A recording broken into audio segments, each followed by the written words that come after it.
उत्तर प्रदेश में लोकसभा चुनाव 2024 को लेकर काफ़ी ज़्यादा चर्चाएं हैं। क्षेत्रीय पार्टियां लगातार तैयारियां कर रही हैं कि लोकसभा चुनाव में अपनी पकड़ को मजबूत किया जाए। इस बीच खबरें थीं कि सुभाषपा पार्टी इस बार यूपी के माफिया रहे ब्रजेश सिंह को चुनावी मैदान में उतारना चाहती है।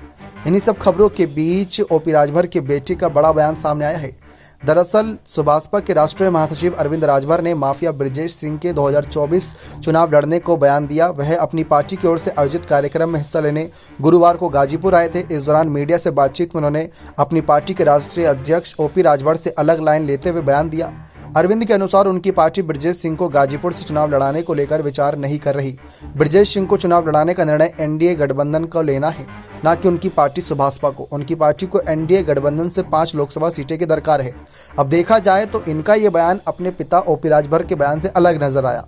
गाजीपुर में मीडिया के कुछ सवालों पर यहाँ पर जवाब देते हुए अरविंद राजभर का रुख देखने को मिला। उन्होंने कहा कि ओपी राजभर से उस समय अलग हो गए जब उनसे सुभाषपा के सिंबल पर ब्रजेश सिंह को चुनाव लड़ाने को लेकर सवाल किया। अरविंद राजभर ने कहा कि उनकी पार्टी गाजीपुर से ब्रजेश सिंह को चुनाव लड़वाने को लेकर विचार नहीं कर रही। उनको गाजीपुर लोकसभा सीट अपने पार्टी के लिए भी चाहिए। एनडीए में रहते हुए अगर गाजीपुर सीट उनकी पार्टी के पाले में आती है तो अपने किसी पार्टी कार्यकर्ता को चुनाव लड़ाने में रुचि दिखाएंगे। हालांकि अरविंद राजभर ने यह भी स्पष्ट किया कि ब्रजेश सिंह को चुनाव लड़ाने को लेकर वह कोई अंतिम टिप्पणी नहीं कर सकते। यह निर्णय एनडीए को लेना है। चुनावी समर में तमाम उम्मीदवार अपनी किस्मत आजमाएंगे। किसके हिस्से सीट आती है, किसके हिस्से जीत आती है, ये देखना दिलचस्प रहेगा।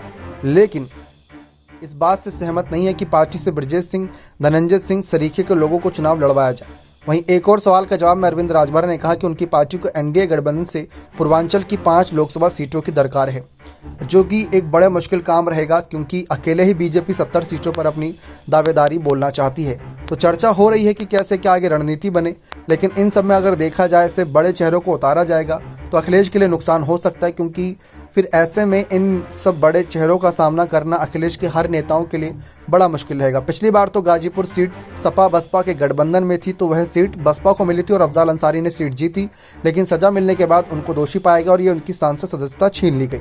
2014 में देखा जाए तो समाजवादी पार्टी यहाँ पर दूसरे नंबर की पार्टी थी।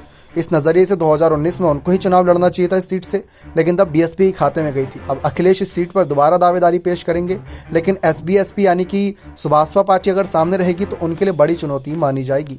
बने रहे चैनल के साथ। बहुत बहुत धन्यवाद।